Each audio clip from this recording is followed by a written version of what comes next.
I think the difference between studying A-levels to GCSEs, definitely a step up in terms of content, and I think what's expected of you in and out of the classroom. Workload intensifies, but I also think your academic freedom changes, and that's been really rewarding to see. You can, really explore the themes and really, get to grips with what's actually going on in the different subjects.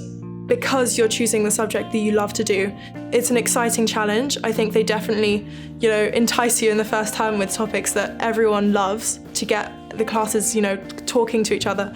Highgate offers quite small, relatively small classroom sizes where you can work with your teacher, get to know your teacher quite well, they get to know you. And what I think is great is that if you're particularly interested in a topic, something you've covered, they love it when you come up and ask, hey, could you give me a bit more about that?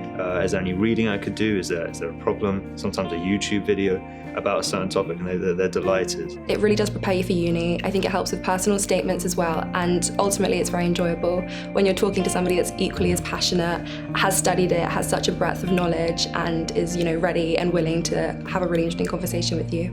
They trust you a lot to do work independently, but otherwise teachers are extremely reasonable with how much homework they give out, when they expect you to do it.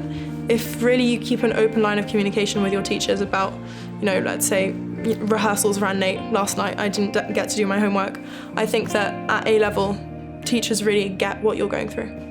The academic clinics are sessions that are held weekly or bi-weekly depending on the subject, where you can go pop in, grab a lunch and ask a teacher about help on some area that you found a bit more difficult to understand and lesson. They're just a really useful resource that you can access if you'd like to. You're given a UCAS advisor who's a teacher specific to that subject. You get to have one-to-one meetings with them, discuss any problems with your personal statement. They get to know you. That allows them to paint the best picture of yourself and for you to paint the best picture of yourself, and that is invaluable.